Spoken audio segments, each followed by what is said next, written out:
I played a lot of Monster Hunter over the past week because Monster Hunter Wilds came out. Big release. Yes, I have heard quite a bit about that game, including one of the stories that it has sold over 8 million in units in 3 days, which is a Yeah, it's doing okay.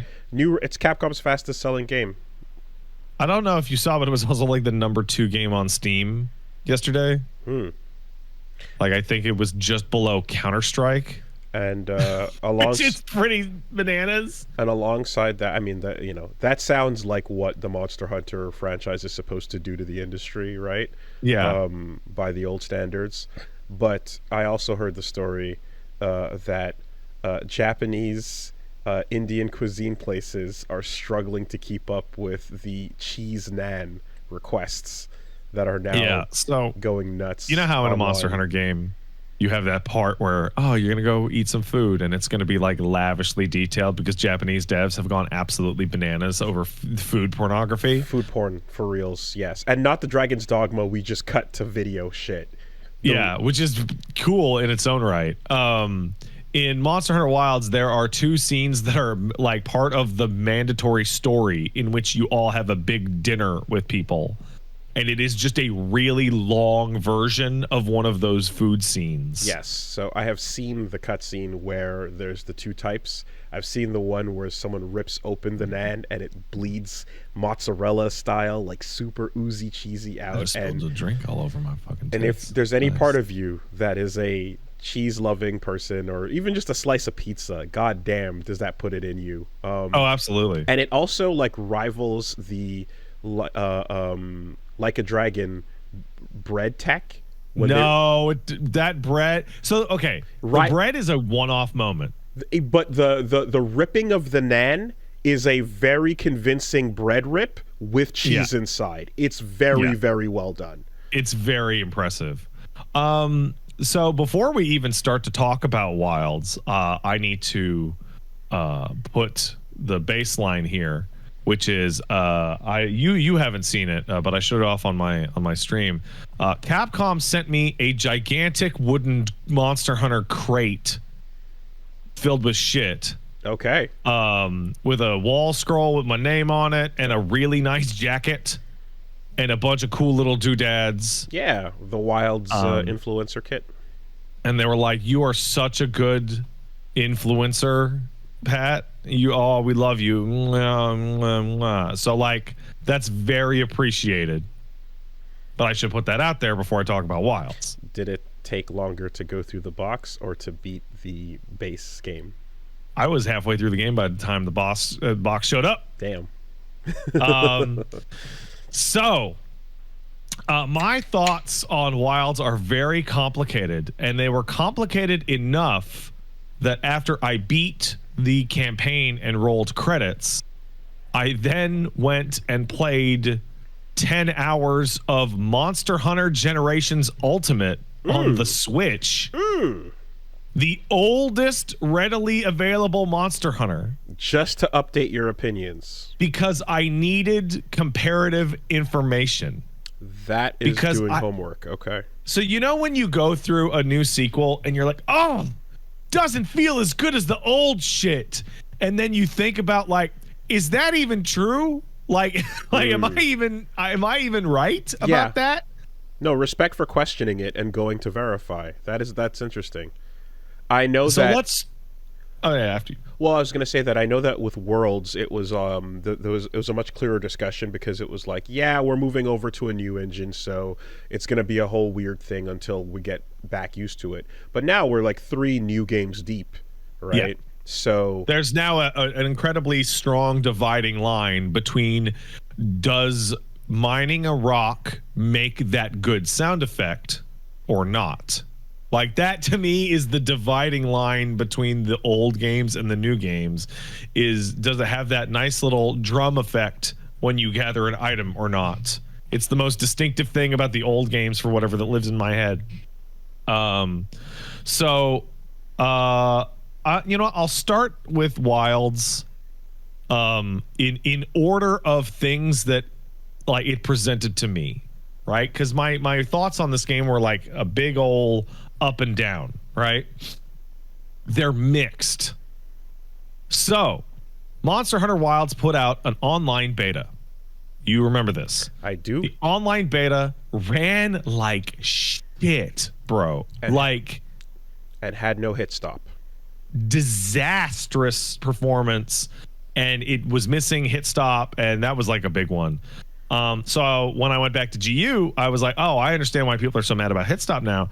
In GU and all the portable games, when you swing a weapon, it has these gigantic, exaggerated cartoon wind effects all over it, and blood is like a huge burst in the middle of the screen. Like, it's very, very, very cartoon. Maximilian did a nice like explainer, oh, he did? And he showed exactly what he meant. Yeah. So yeah, I get it. So now they put the hip stop back in. I have no complaints about the hit stop. The hits feel good. We can just put that whole thing to rest.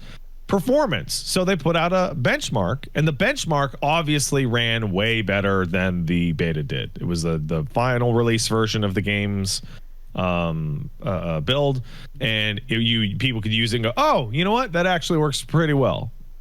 That works really well. Okay, I figured out the settings that I can use to play the game on. All right. So I start up Wilds, and the very first thing that I have to tell you is that the benchmark is not an accurate benchmark of the game's performance. Why not? Because the benchmark does not include both of the always-on DRM processes that are eating up part of your performance. Oh, shit. Okay. So Capcom has standard de novo anti-tamper. Yep. And it also has a Capcom-specific anti-tamper running on top of it. Damn, okay. So your resources are even more taxed than the benchmark would have you believe. And you know what? That's not that big of a deal. I'll kick the resolution down and it'll be fine. So I'll tell you this right now. I have an i9 13900K processor. It's a very expensive CPU. I have 32 gigs of RAM. I have a 4090, and I have a PC that all it does is stream video games. This game runs like shit. It runs really bad. And you will then go and say that, and people go, well, I got it running to 60 FPS or 100 FPS or whatever. And it's like, absolutely. But then you go to the Digital Foundry thing, and it spells out in much clearer words than I could, which is the game runs really bad for what it is showing you. It is showing you a marked increase in fidelity over Monster Hunter World, which also ran incredibly poorly at release. Did you go back and test Rise on your PC? Rise runs at 1 billion frames a picosecond at any resolution you want. Is that because it was Switch? A Switch game. Yeah. Yes. Okay. So it from Rise, it is like crazy whiplash. It's very much like Dragon's Dogma 2. It's very much like the game that I'm looking at is not justifying how much power it wants. My PC broke a fan streaming it. Wow. Okay. So Rise was built for Switch, then ported to Steam. Yeah. And thus it's fine. Yeah. Okay. So Wilds, like, and it's this really strange thing that I had trouble typing, and I had trouble bouncing it off of somebody because I was streaming and there wasn't, a human that I could talk to, right? It's like Rise is a Switch game, but it runs at 1 million frames a second, and it runs at native 4K, and it runs with all the anti-aliasing and effects perfectly 100% of the time, right? In my opinion, even though the fidelity of the assets in Wilds is much higher, because I can't get it to do that even close, and there's a persistent stutter when you turn the camera because there's a texture loading problem, Rise actually looks way better overall. Yep. The aiming higher is not worth it if you can't pull it off. Right? Yeah. So like the textures, I'm a graphics guy. I love nice graphics, and I love frame rates. I don't usually talk about textures because it's like nitpicking shit. I burst out laughing at like how bad the textures on a lot of the items that the game wants you to zoom in on are. Like, I am talking actual like and I went and double checked and I triple checked with Digital Foundry, actual PS3 like textures, and they want those right up in your face. So hey, that's fine. We'll download the high res texture pack, which is a 70 gig download, which is, that's why they separated it out, because it's quite a large download. Texture optimization is what blows file size. Yeah. Right. It's like, okay, so I download the high res texture pack and it does look good. Like they're good and no complaints, except it introduces a persistent stutter all the time. No matter what setting. Oh my God. And it causes the game's already bad asset loading problems to get worse. So do you remember in the halcyon days of old, Unreal Engine 3 would load in a scene on a camera cut, and then, the texture's got to catch up. And you would see characters become wildly more detailed after a couple seconds. In Wilds, this happens when you turn the camera. Oh, things unload and pop back in. Like the level of detail thing on like trees and rocks pops in when you turn the camera. Jeez. Okay. So like in a screenshot, or if I'm not streaming it and I'm running it all max settings, very nice, very pretty, but like the performance is terrible. Digital Foundry put out a video in which they basically explained that everybody who doesn't have like a 3080 or higher should not even bother to play this game on PC. Okay. Which is a huge fucking ask. Well, that's what like Rip Reggie. That's like 5-10% of Steam owners have shit that high. Like that explains the failure there. What I've been hearing as well, word on the street is that there are typos in INI files so that the word resolution is misspelled and you have to manually correct it to see certain settings improve. So get this. That doesn't matter. It's a Japanese game made by Japanese people. The game's code wants the typo. Oh, okay. So that's nothing. All right. False alarm. Like the internal game files want the typo version. When you change the typo to it being correct, the game then just looks at whatever the default value for that would be. Okay. It's just funny that there's typos in there. Okay. What's not funny is that the game defaults to using a really low amount of CPU cores, and that you can go change that to fit your computer in the INI file, and it results in a massive performance boost. In addition, the game doesn't let you turn off volumetric fog, because volumetric fog is an effect Capcom loves, and it also hides textures going completely nuts in the background. If you turn that off, you get like a 30% performance boost. So you've got to go in and do it yourself. It's not a part of the in-game options. Yeah. The in-game options, you can go for volumetric fog being high and low. And the other thing is that was exactly the same thing that happened in World. If you turned off volumetric fog in World, your game ran like 20% better. Okay. It was crazy. So aim for Switch from now on then. So basically, just like World, it's actually I've been doing some dicking around. The performance of Monster Hunter Wilds is approximately equivalent to the performance of Monster Hunter World, relegated like compared to the PCs of its era, right? In that if you have a really fancy, expensive PC, you can run it at a really good frame rate. It looks nice.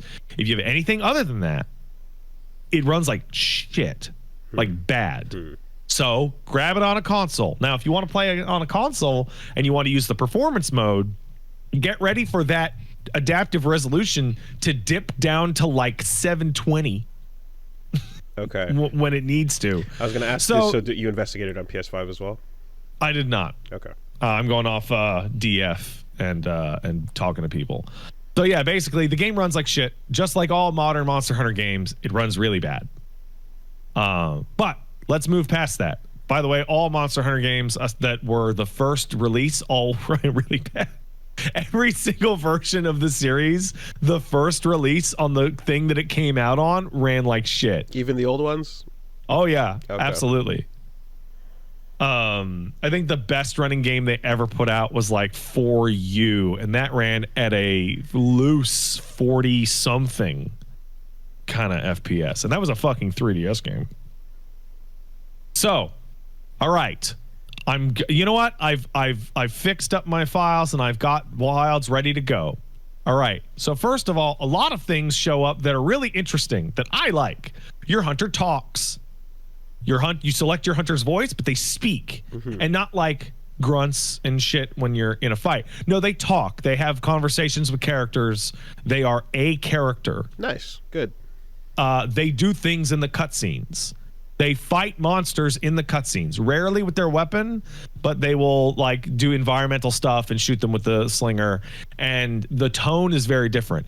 In World, every cutscene where you encountered a monster, your character went, "Oh, fuck, monster," and then ran away. And then and she had to do all the talking for you. In Wilds, when your hunter discovers a monster, they usually get one over on the monster before the actual fight starts. Like they drop a rock on its head, or they shoot it to save someone, or they narrowly avoid a big attack and the monster gets frustrated. Okay. So tonally, it's very different. On top of that, we have our new bird companion, which is not a palamute. It's a sacred. It's not a chocobo. Trust me, it's not a chocobo. Even though you get the ability to customize it and make it look identical to a chocobo and all yellow, it's not a chocobo. Wink. That wink is for the audio people. I like the idea of just fast forwarding to a full-on 6 Pokemon in your back pocket while you're going monster hunting in the future, because you got 3 now, right? Yeah.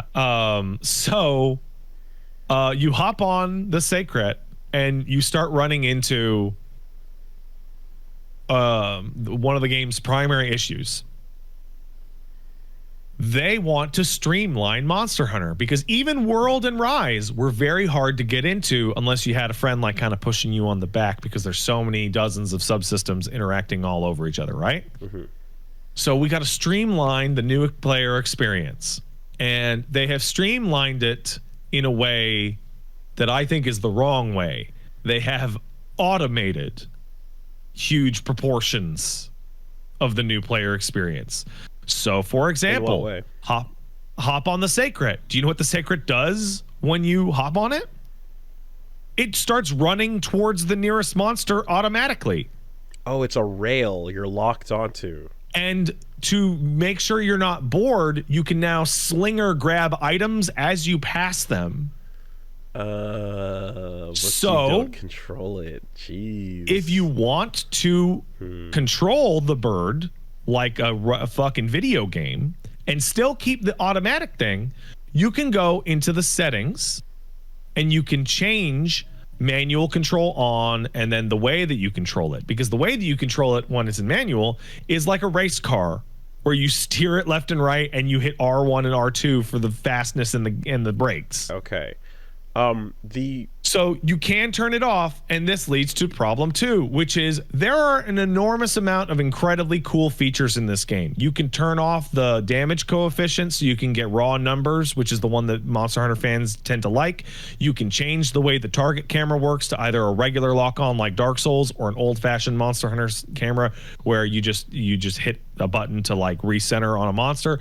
Millions of options that are all buried deep in the gameplay section of the options menu that has multiple pages of things in a gigantic wall of text that is difficult to navigate. And some things that you would want to do, like turn the Sacred back to manual, require like 3 different toggles that are not on the same page. So Worlds had the fireflies to track where the things were. And yeah, you'd see the fireflies and they'd snap your neck. Yeah, and that seemed fine. So scout flies are back. And then jumping on the dog, you would then run through, you controlling it, I guess, toward. And so I guess, was there like anything wrong with that? Like, nope. So this is both now. And when you finally go into the options and turn Sacred to fully manual control, you get a really good compromise, which is if you want the monster to run, if you want your Sacred to track and run after the monster or item you've pinned on the map, hit up on the D-pad, he'll run over, you'll hop on, and then you will sprint away automatically. Or if you want to do it manually, hit down on the D-pad, and you will have full manual control. For some reason, that's not the default. Yeah. For some reason, the default is every single time you hop on the bird, it just sprints away towards your objective, and all you can do is like kind of steer it left and right to get closer to items. Okay. There's a lot of things that are super strange about the way the game wants to automate and control. It's weird. Does it? So I feel like the flow of Monster Hunter from going through worlds and stuff. It's like, okay, there's obviously the meat and potatoes is the hunt and the kill, the fight. Yeah. And then a lot of downtime in between hunts, doing busy work, leveling things up, making things, and then there's the preparation phase for going into the next thing. Like, does this philosophy extend into like streamlining those sections as well? Yes. So this is where you run into issue 2. So for the longest time, Monster Hunter players have said that low rank is the tutorial, high rank is where the real game starts.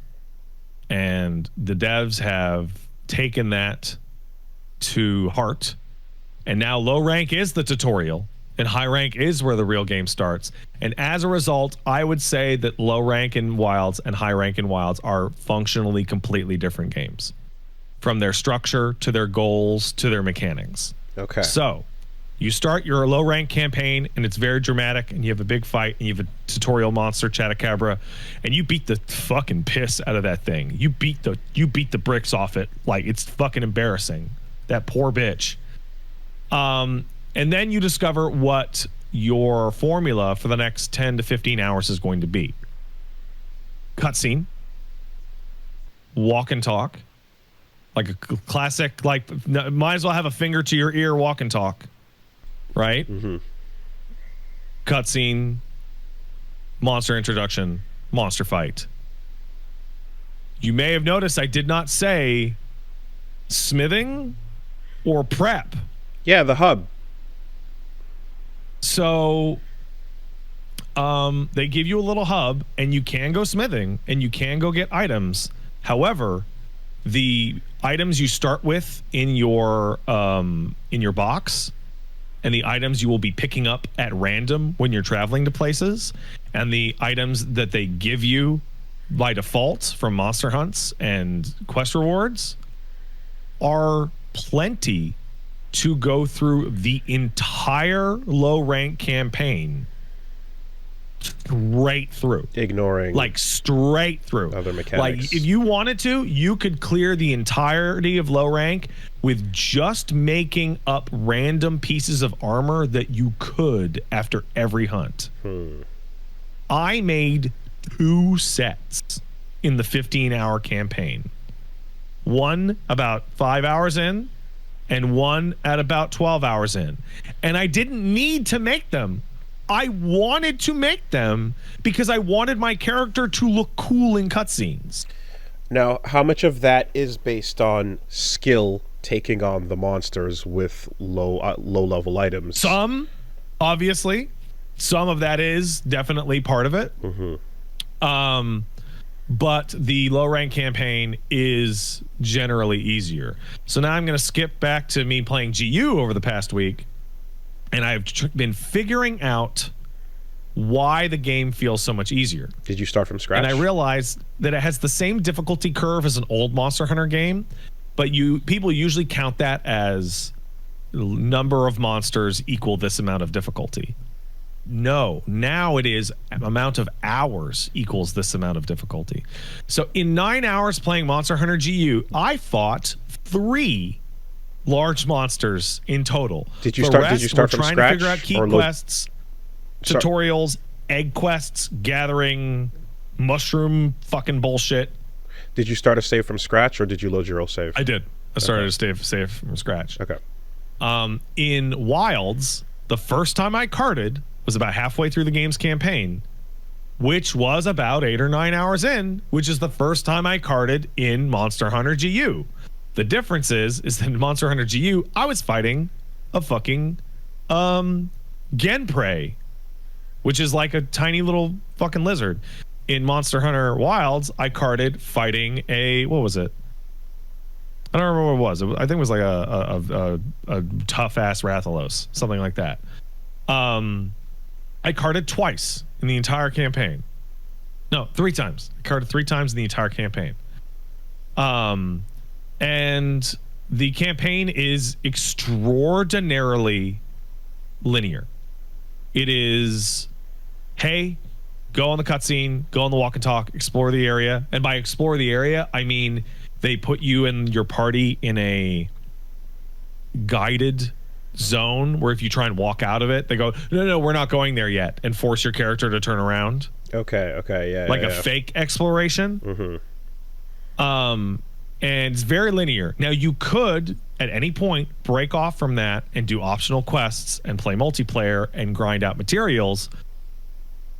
But why would you do that when nothing is giving you much of a challenge anyway? I was going to ask it, does the campaign steer you towards the multiplayer platform and go hang out over there for a bit? No. Okay. So, multiplayer in the game's campaign is inconsequential. It's still there if you want to set it up. And you can SOS Hunter, like in Worlds, so that you can be like, hey, I'm having trouble join somebody here. That needs help, yeah. But it is actually like genuinely designed for you to just beeline it single player the whole way through. And the reason I know this is because I played half of that campaign in multiplayer and discovered that if you have multiplayer in that campaign, you are going to ruin that campaign for yourself. So Monster Hunter has always like multiplied monster health and damage. Sorry, monster health usually by how many people are there. Mm-hmm. It's basically 1.7 or I think 2.4, depending on how many people are there. If you roll into any low rank quest with 4 people, you are going to dominate that thing in under 5 minutes in a way that is specifically annoying to wilds. So in old games, yeah, you'd beat the fucking piss out of any monster in low rank if you had a full group, right? Even in the Gathering Hub, which is the multiplayer thing. The difference is the Monster Hunter Wilds has a new mechanic called wounds. So wounds is if you bash on like the tail or like the front leg or whatever enough, you'll get it ready and it'll glow. And it'll have a wound, and everybody has a wound attack now. So what happens is, I would use my greatsword, I would hit the wound attack on the glowing red spot, and I would do a unique attack that would like drag the whole sword along the monster, and then it would flinch and it would pop, and then I'd get parts out of it. Right? It basically takes part breaking to like a new level, new implementation of that. Yeah, okay. So wounds is really cool, and when you're playing solo, wounds is this nice little like way to force a flinch or defend yourself or get more parts or whatever. When you have 4 people in low rank, when you are flinching the monster from its wound, other people can also flinch the monster from their wounds or create new wounds. So if you do if you do the campaign in multiplayer, you run into this situation over and over and over in which the monster can't fight you for like 90 seconds because the time it takes for everyone to do the wounds, new wounds spawn. You stack each one on top of each other. And you are just unlocking these things. It's determined by weapon? And it's determined by damage to any given part. Okay. So if I'm like cracking a wound open on the face and somebody is taking that monster's mostly still time to beat on the tail, by the time I'm done, they will have a wound on the tail and they'll do it, and now I can beat on the head some more. Stun lock it. Yeah, okay. And it feels like I don't know the numbers, but it feels like monster health increased because of multiplayer. But wound threshold did not. Because they seem to appear at the same rate. So when I was playing through the first half of that campaign in multiplayer, I was bored to tears because I would do half an hour of chatting with the gang at the base and a 5-minute walk and talk and a little bit of exploration and then a monster cutscene, and then people would load into my game and we would kill the fucking thing in under 5 minutes. Yeah. And I would have no reason to upgrade for any of that shit. and then I would go back to the walk and talk and the cutscene and this shit. And it has a really poor pacing if you play it in multiplayer. I would advise anyone who plays Monster Hunter Wilds to not touch multiplayer at all until you beat the game. Like, I bet that was a argument somewhere as to whether or not to even allow non-SOS multiplayer, but people would have gone nuts if you couldn't play through the whole game multiplayer. And it's still doing the thing where, assuming you're not curb stomping it, that like it'll have a phase and then it'll change locations, and you got to chase it up to that spot. And absolutely. Now chasing them to new locations is now really simple because you hit up on the D-pad. And then the Sacred chases after them. True. And as they're chasing after him, you're like, I'm going to sharpen my weapon. And I'm right, gonna eat a heal. Right. Yeah, okay. So, but once I switched to single player at about the halfway mark, which also coincided with the increase in difficulty in general, I started having a much, much, much better time.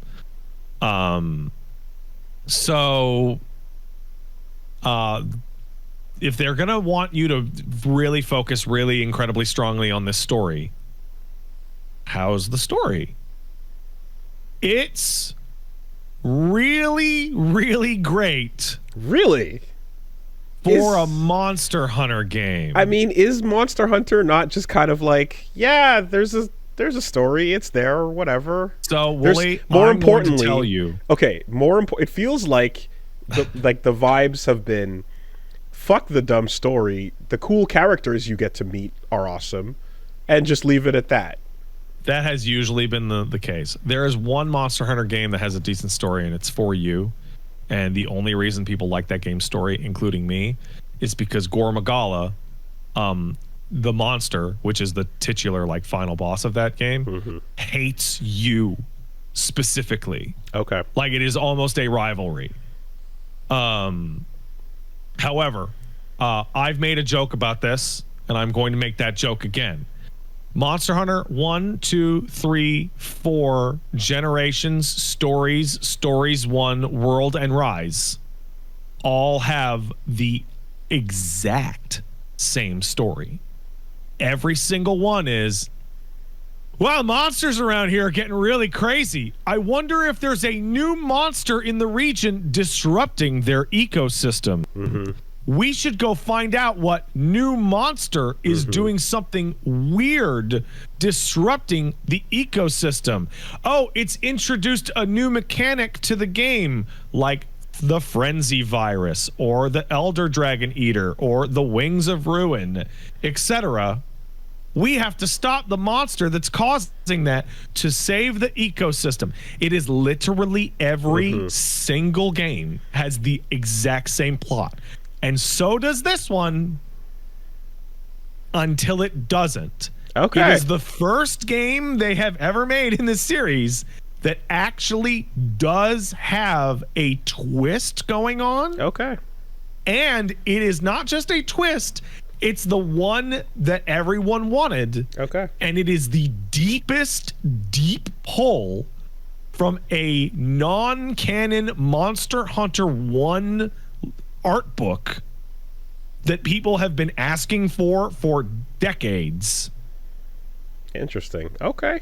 And they totally do it, and it's exactly what I wanted.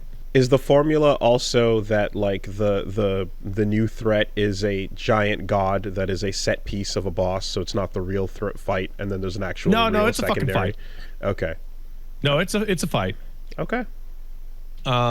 They also start to include little narrative elements that were known to freaks like me, but not to anyone else because they're not actually in the game. So the long and short of it is, people would ask, hey, how come in Monster Hunter you just go and fuck up any given goddamn piece of wildlife for like no reason? Like, what the fuck is up with that? Conservation. Why are you guys such assholes? Conservation is what I was... You are conservationists and researchers, and there is actually a subdivision of poachers that you never, ever, ever, ever see, which is people who hunt monsters for profit or without authorization. So, in this game, in every narrative moment, literally every single time you fight a storyline monster, your handler You have to ask them for permission, and she will tell you that the guild authorizes the hunt of blank for this reason. So it's this nice little thing where, you know, a monster like shows up and causes a roadblock, but is not otherwise violent or harmful. So you have to ignore it. But then when it becomes a legitimate problem or a threat to people's lives, you get the rubber stamp. You get your deer permit, essentially, to go take it out. And they do an interesting thing with this, where if you just fuck off from the story and go start hunting monsters that you see in the wild, your handler will tell you to fucking stop that. She's like, no, you do not have authorization to hunt this. Oh. What are you doing? Interesting. Huh, okay. Because I feel like, and you get less rewards from that as a result. World encouraged you to like stay in the field and just get out there, take on the next thing and the next thing, just punch things. Yeah. So it's really, really nice. Every single hunt has a little like not quite release the limiters, but like, come on, let me at him, Chief. Okay. The finale and the final boss are really great. Really, really, really great. The flagship is a really interesting monster and a really fun fight. Of a huge ups to the game's story and low rank campaign. You fight, I want to say like 15, 16, 17 monsters in that campaign. There are only 3 old monsters in the entirety of the game's campaign. Wow. It is nearly exclusively new guys. And the ones that do come back from older games, one hasn't been seen since the fucking 3DS. One is the one that has to be there because it says Monster Hunter. And the other is a pick that I never thought was going to come back, especially not so soon. And the two of the older ones are weird deviant versions that don't function like their normal selves. Interesting. So like it is a brand new roster for 99% of the campaign, which is awesome. It's really great. What was the returning count on Rise like? Because because in Worlds I remember 50-50. Okay. Because I remember that the lack of essentially like the amount of monsters that couldn't be there was the thing that people were bummed about with World, right? So World, so the it's one of those interesting things. You talk about it like a fighting game, but in reverse. Yeah. Monster count is like the number one thing anybody ever wants to know. Like how many in there? We've had situations like Try on the Wii where 18 fucking monsters were in Try on the Wii. That is fucking ridiculous. That is terrible. That is ruinous. And then you get stuff like GU, which has 100. Like I feel like every time you've talked about like GU, it's basically been like this is the end of the same engine build up. So there's like more than there's like you said like 60 or 70 or whatever. GU is Street Fighter Alpha Collection. Everything is there. Turbo. Everything. Yeah. So going GU back, is Capcom versus SNK2. That's what Monster Hunter GU is, or Marvel 2 for that matter. Like all the sprites. Marvel 2 is a better example actually. So World had 40. I think, or maybe 38. Wilds has 29. Which is the low end of what has come out in the past. Okay. However, it depends. They're doing the title update thing, right? They're going to be putting out new monsters every couple of months. So it depends how fast they put out those new monsters every couple of months, right? World had less. World had 30. Okay, so it's about the same as World. So there are 2 monsters coming in April. It'll be unclear to see how many more will come after that. Well, I'm happy that like that's cool that folks are down for the new because like that sounds pretty the new monsters are also great. There are some real winners in that new cast. There is a cephalopod skeleton now. And they have retrofit the spider skeleton in. So bugs and squids. Oh, as an entire now. type. I see. I see. Okay. The cephalopod or squid skeleton is great. It is super fun and super weird. So it has a really good roster. It has a big monkey. It has a bunch of wyverns, Rathmos and Rathian are there. It's got a bunch of brute wyverns. It's a really strong roster. And I was feeling really mixed. So I beat the campaign, which ends extremely strong, with a fight that you can't play again. Like a big story moment. That's a big story boss that you get to fight once. Just like Xenojiva in World, where you had to wait for them to get added to the game in a patch as a real fight. A monster, the final boss, does not have its own armor set. It does not have its own weapon. And apologies if you guys don't like me talking about data mining, but it does have its own armor set and it does have its own weapon. It's just not in the game right now. It's not the kind of thing where you could pick it on one of the secondary mission sort of menus where it's go into a no. You could SOS instance for it, right? Okay. But no, it doesn't have anything right now you can do. So I was feeling super conflicted because I did like the direction the story went, but I was frustrated by the game's terrible performance, and I felt really, really, really railroaded. I talked to Gene about it at length, and he described it. It's like Monster Hunter became Red Dead, because when you're in these walk and talks or the story wants you to do something and you try and move, the fucking game hates it. It will auto turn your character back to the path and shit like that. It's fucking infuriating. It's yeah. And it's not that bad on a objective level because it's actually less intense than it is in other games. But this is Monster Hunter, where it's been completely free form for almost every game that's ever existed. So it's really, really, really frustrating when the game was no, go back, go look at this, go look over here, come on. No,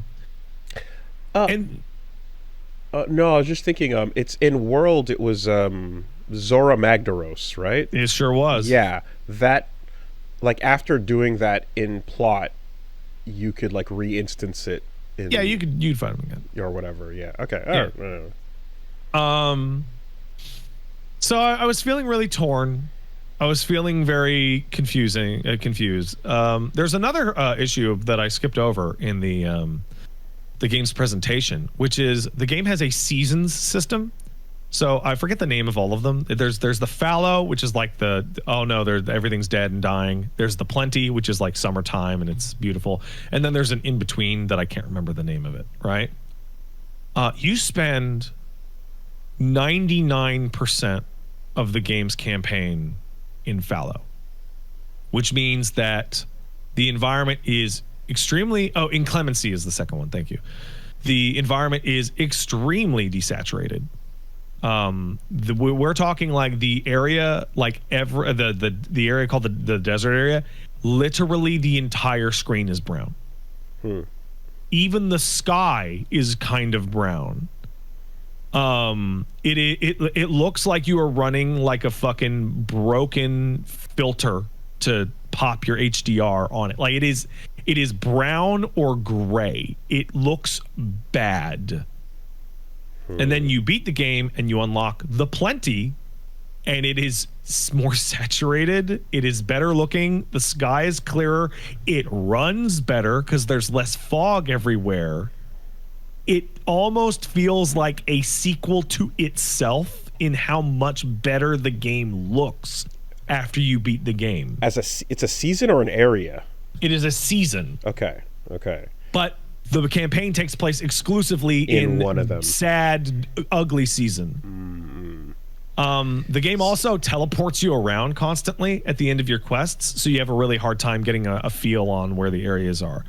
So You beat the game and you roll credits and you start high rank.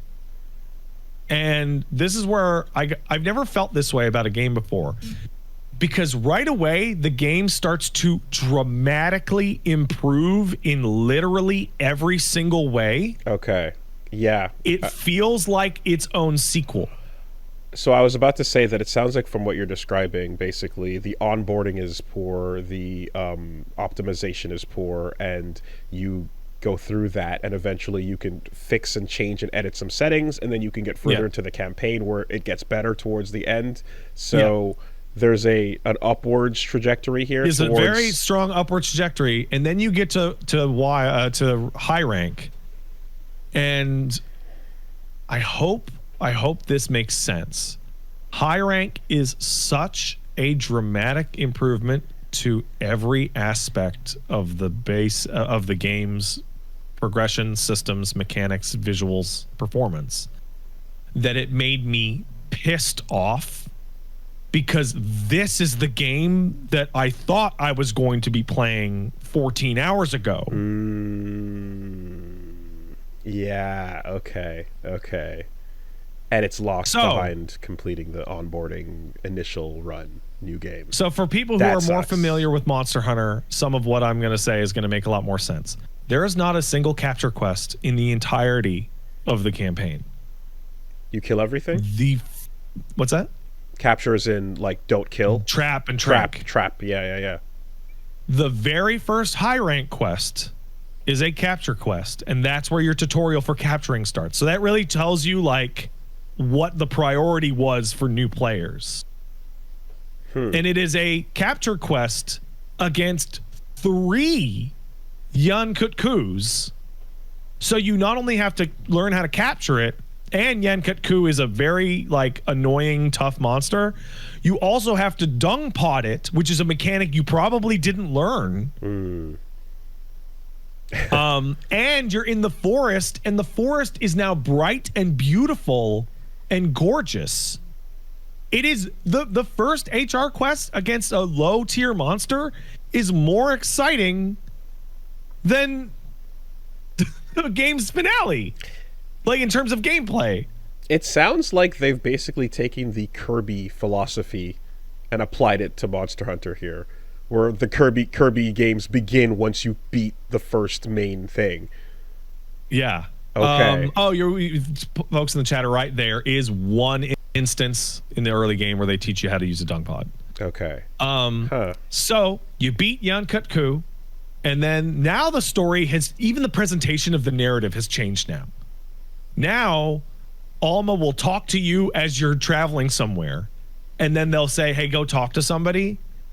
And you talk to somebody for like 2 minutes, and then they go, hey, man, get out there and do whatever. And from that moment onwards, the game's structure completely changes. The map starts rotating through night and day and seasons. You have a little chart like Majora's Mask that shows you who's going to show up at what time of day and during what weather. And they say, go out there and just fight shit.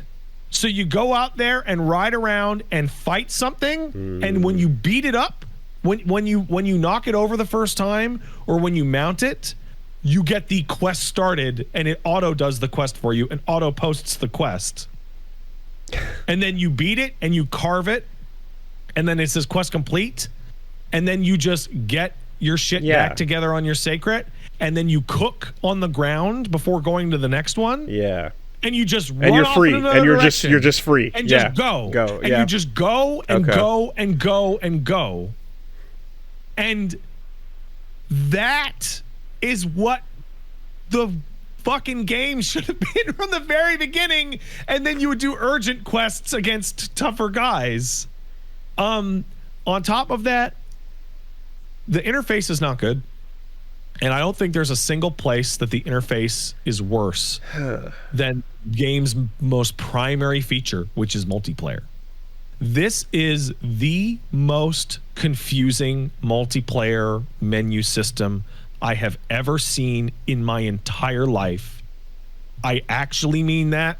I thought about it for a while. I've been playing GU. It is so bad I had to have chat explain to me on the second or third day how to party up with Gene, because Gene wanted to play. It was very, very confusing. So there are 5 different types of multiplayer lobbies. When you start the game, there are 4 options to start the game. You can start the game in a recommended lobby. You can start the game in online single player. And I can't remember what the other 2 fucking things are. Can't remember. So, in order, you can be Hunter Friends. That's the in-game friends list, which you can go look at. And if somebody's playing in a lobby or doing a quest, you can join them from there. There's Squads, which is like a little guild where you can have people join that. And if they go into the squad menu, they can look at where you are and join.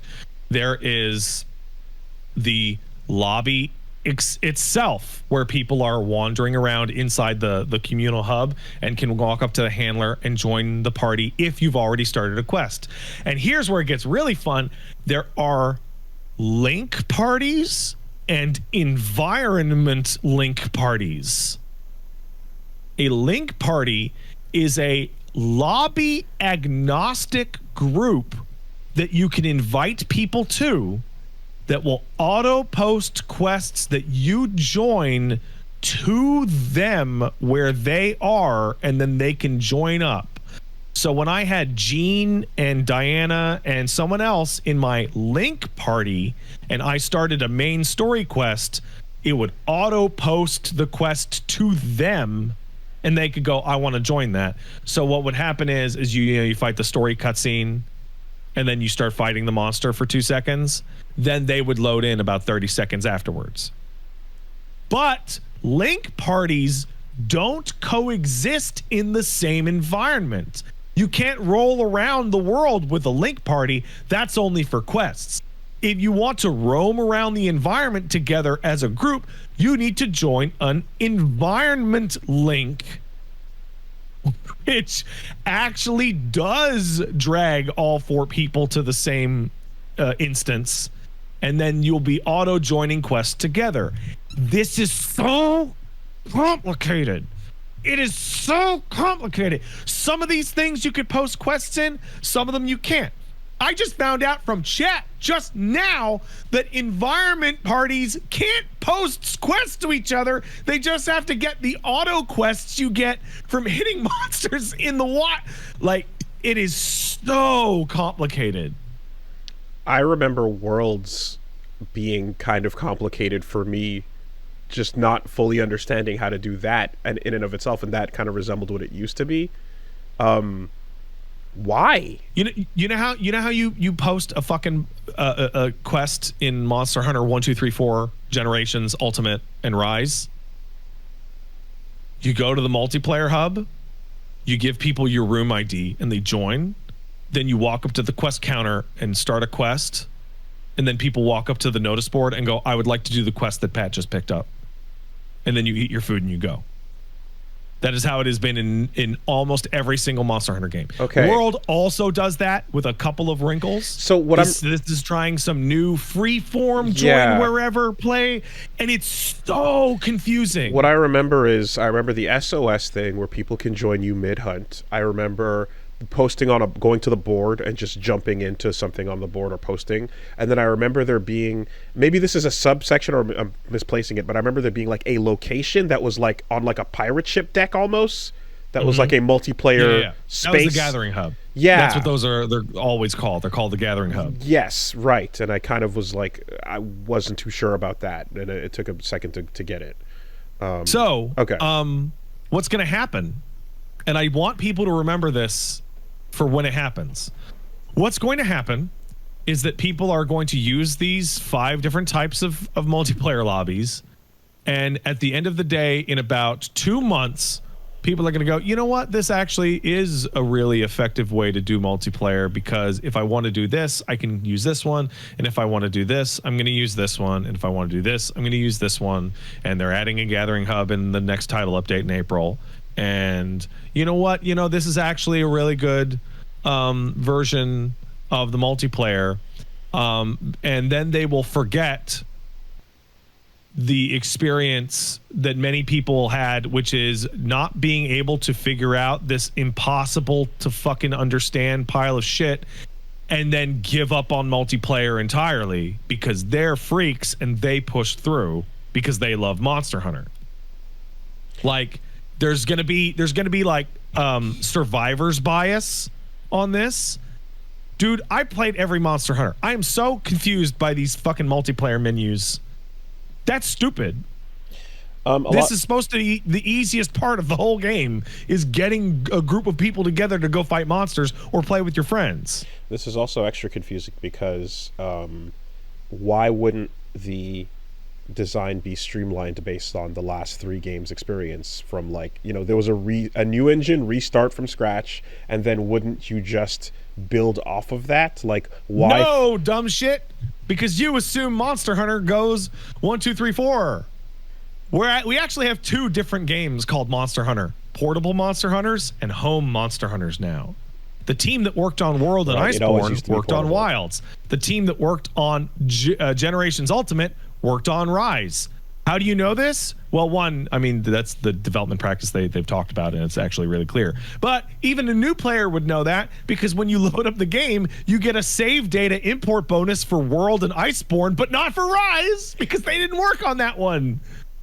Okay, because basically... So Sacrets are not sequels to Palamutes. Okay. Sacrets are a different team's own invention along the same lines. That would explain it. Yeah. Okay. They're not carrying over their work between the two. Yeah, They're actually working in parallel. That sucks. Because I kind of assumed, I was like, okay, well, I guess forward, like the GU stuff is all basically the momentum from the first game up until then, lessons and quality of life and all that stuff implemented, and then it drops off because of the switchover. But then here it's now scattershot. Yeah, so that the sucks. Iceborne had mounts.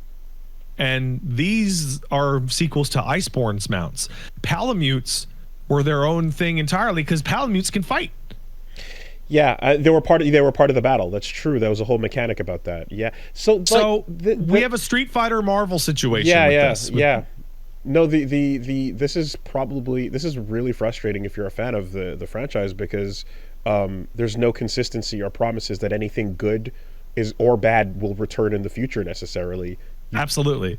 It reminds me, and this is kind of a weird pull for this podcast, but if you guys back in the day played Call of Duty Modern Warfare and Call of Duty Black Ops, those games always came out a year apart, and stuff like what does crouching do in those games would change depending on the developer. Treyarch versus Ward.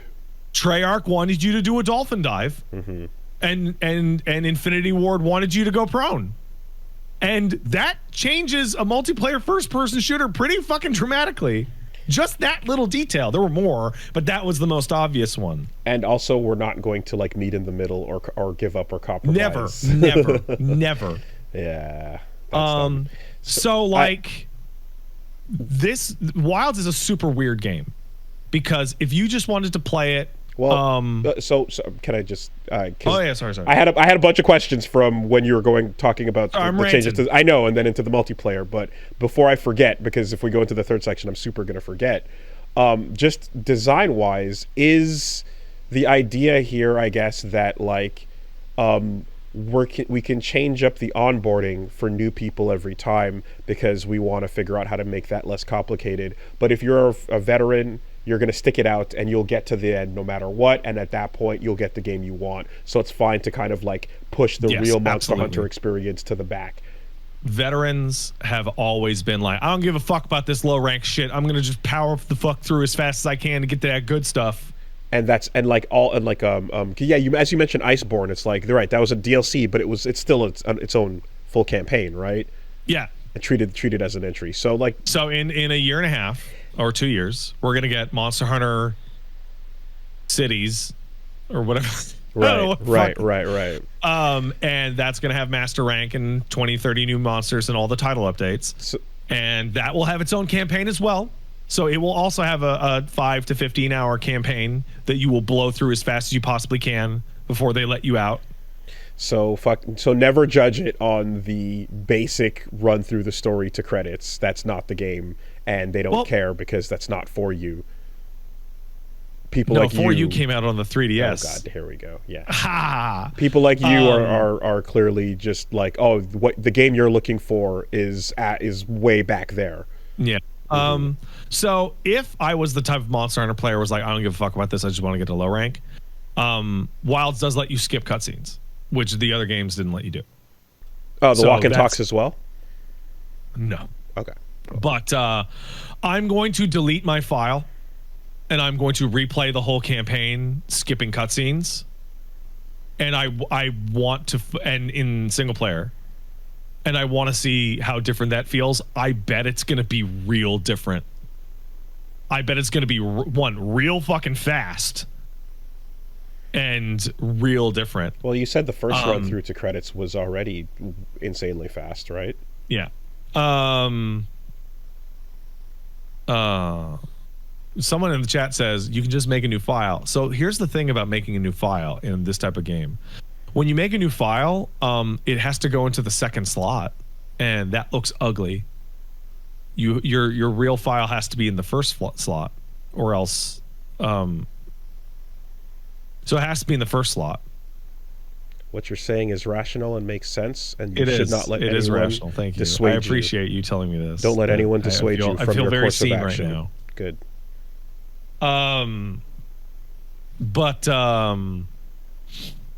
Basically, there are a lot of different ways I could have played this game, and I feel like the way that I played it was by far the worst, and I'm going to put that on me because I wanted to stream it with my chat, which led to all the fights being jokes and being frustrated at being railroaded, where if I had played it by myself, I would have just done the same thing I did with every other Monster Hunter game of all time, which is do every single optional quest as it arises every single time. So it would have taken me twice as long to do the low rank, and I would have seen more, and I wouldn't have felt as railroaded.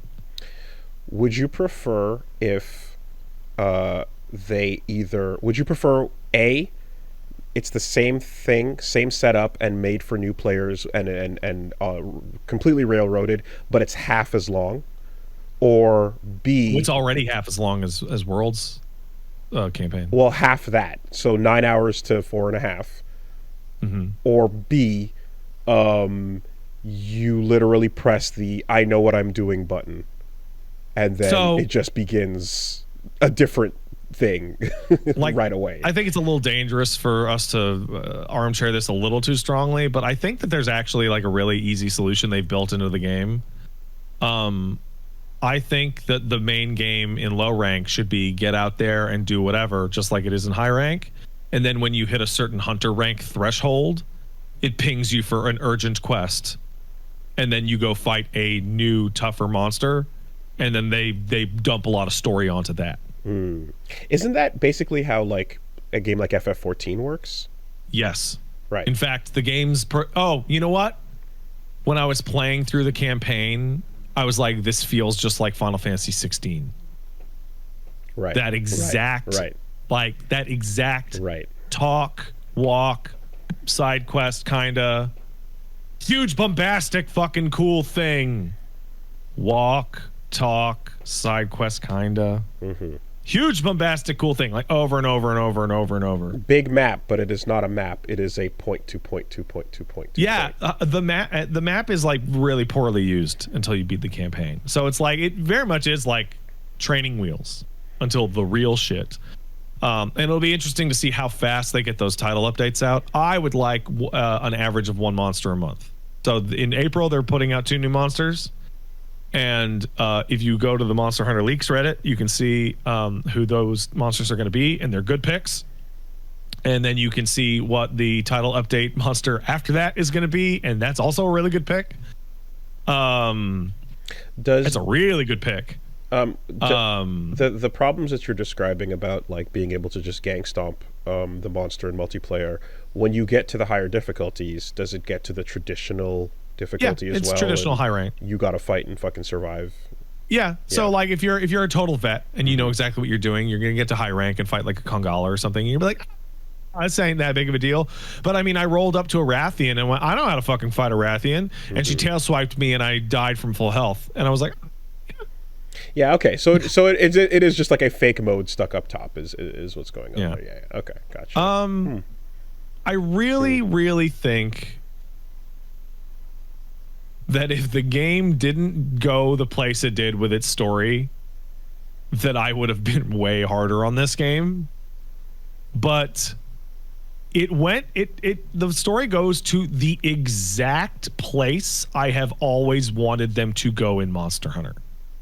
Like there is a singular picture of art that has been floating around since the aughts that I have been going, every time Monster Hunter comes up, I want to fight that thing. And we finally get to do it. And it's awesome. I kind of want to throw out a spoiler guess, but go for it. Is it a monster that is human-sized? No. Oh, okay. No, that'd be fucking terrible. Oh, okay. Well, I don't know. All right. That'd be awful. You actually did fight a human-sized monster. Isn't there a Gurren Lagann thing that turns into a Gurren Lagann like boss that combines and has like arms, legs, they've humanoid? done that. That's called Adolka. Okay. Yeah. There is a mecha pilot final boss in Monster Hunter, and it's called Adolka. That's the final boss of GU. Okay. Yeah, I thought I heard something about that. No, I'll type out what it is in your Discord. That's fine. You don't have to. All right.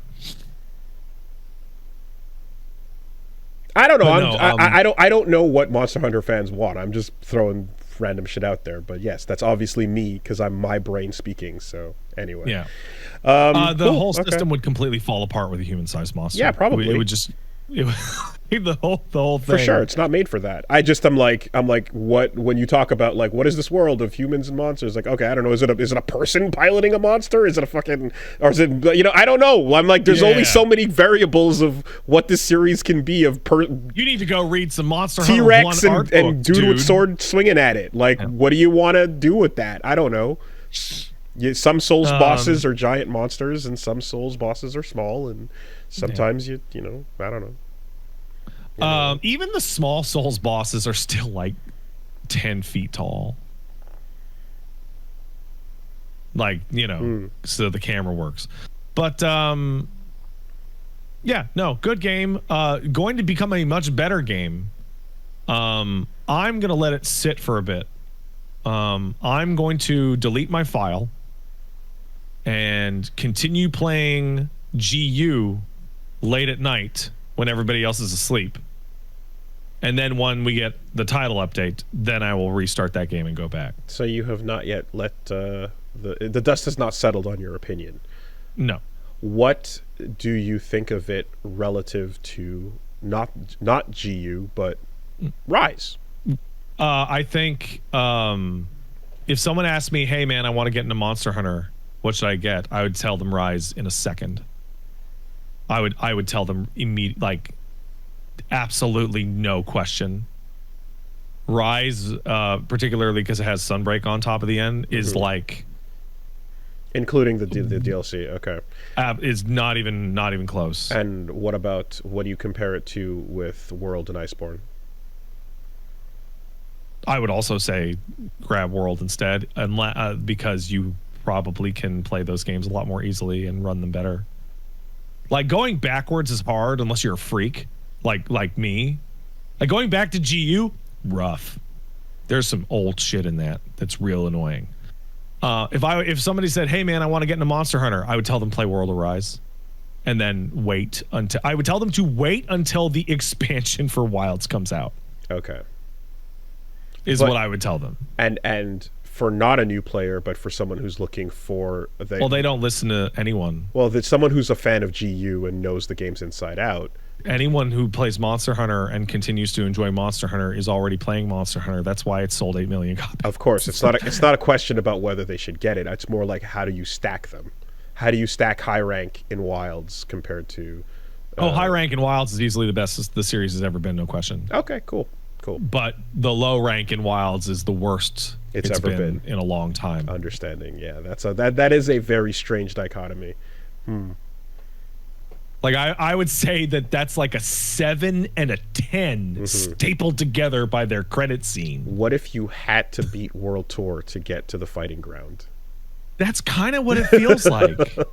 Like it feels a lot like Street Fighter's campaign, where World Tour. I enjoyed World Tour. It was fine, you know. It was fun. The story was fucking terrible. It was terrible.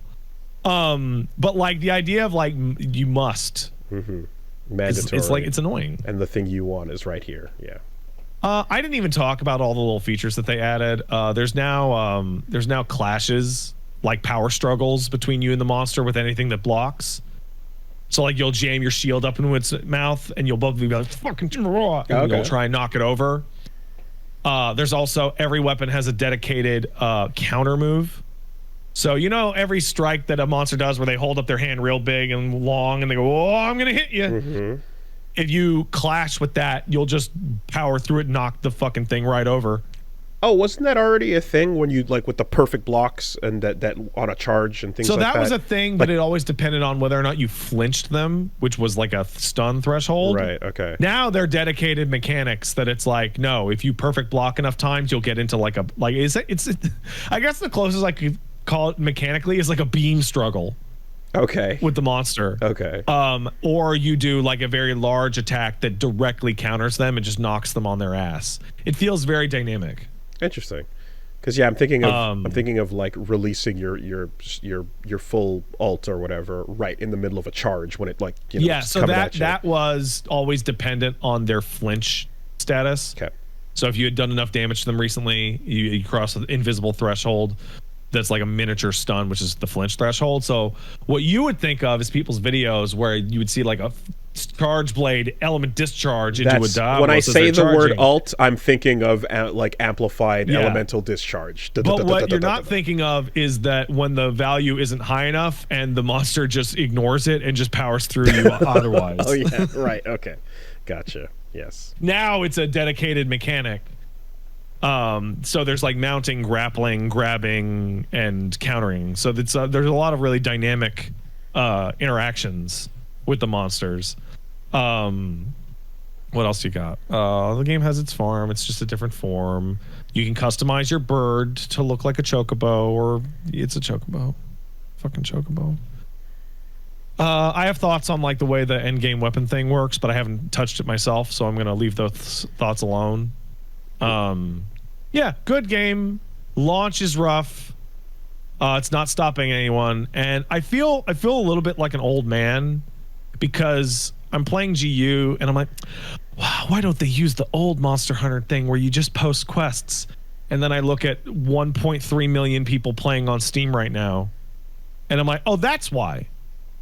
Because having a dedicated single player campaign that feels like a regular normal video game, not like Monster Hunter, is the point. A lot of people looking for that experience. Yeah, I can see that. When you do an SOS, NPCs show up first or can show up. Yeah. And if you're offline, NPCs will show up, and the NPCs are also really strong. They're good. I was like, how does that like? I'm sure you're not doing the flinch into flinch bits, but you sure are, buddy. Oh wow, okay. You sure are. How about that? Nah. Interesting. Yeah, the NPCs will kick the fucking shit. And there are a couple of the rappel quests where a really big motherfucker shows up, and you're like, you're not killing this thing. You just need to survive and get it out of here. Those oftentimes have your hunter with you, Olivia, who is a older, very Jane Lynch looking lady, like very like older lesbian gym teacher kind of thing. Okay. Who has a hammer. Okay. And she's cool. The cast is cool. I like the cast. Your handler's great. Although, are you familiar with iPhone face? No. So I've been using the term iPhone face, and I have to explain it every time I say it. iPhone face is what happens when you put Ryan Reynolds in a Crusades film. And you go, oh, that motherfucker knows how to use an iPhone. I don't care if he's pretending to be the King of England or whatever the fuck. The Gears kids. Yeah. Gears of War, whatever, future kids, where you're like, look at these influencers in Gears of War armor. Yeah. Yeah, so right, like right. Alma, Okay. your handler, works at your local coffee shop. Like she just does. Gemma, your Forge Master, is really cool for me and old heads because she is an existing Monster Hunter character that has been in an old game. Okay, so for me, Worlds being the first one I've played, I feel like a lot of the characters that have been introduced there don't look like anime characters. Some of them No. are, but a lot of them are just kind of like Western faces and features. Absolutely. Yeah. So I kind of get that impression of most of the cast already, you know? Yeah, so your Forge Master in this game, your Smithy, is a character from For You called Little Miss Forge when she was a kid. Cool. That you picked her up on the trail, and she talks about the events of For You a little bit, which is really cool. That looks like an RPG ass character. Damn. And the old guy who sends you on your mission, I believe is the Ace Lancer from For You as well. Just he got old. He's not hunting anymore. Yeah, your cast is really strong, except for the child character that is like the main character of the story, who is fucking intolerable. Oh, love it. Just Awesome. the worst. He is so awful. He is so goddamn awful. And so here's the thing. Usually with child characters, you're like, oh, they're annoying constantly, right? No, Nata is fine. He's actually totally fine. 80-90% of the story. And then he starts to become like the worst character Monster Hunter has ever had in a huge way. And every time he speaks, I'm like, oh my God, shut up, dude. Oh, shut your fucking mouth. You're so stupid. It's not like something like, oh, the kid from Stories is now in the main line or something like No. This is a brand new character. Okay. But basically this child character in the story has a hot take that is so hot in the Monster Hunter universe that I'm like, just throw this kid to the wolves. I don't even give a shit anymore. Okay.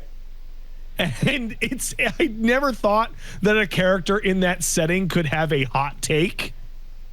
Because it's like, what could you even say? It's like the hottest take ever, and it's so dog shit. It's crazy. He is the dumbest character that has ever existed in Monster Hunter. We should let the Rathalos into the camp. Congrats, Woolie. Okay. You actually pretty much nailed it. Okay, all right. Why can't we just... This is a minor spoiler, but at one point in the campaign, you are watching a monster like cannibalistically devour animals at random and just be insane. And he goes, "It's just like me for real. We should be friends." Got it. Got it. And you're like, Yep. it's like a rabid super dog at this point, man. Yep. Okay. That has been the Monster Hunter cast. It's a good game with weird issues, just like every Monster Hunter game ever. It's just now the issues are different, and that makes me scared and old. I'm old. All right.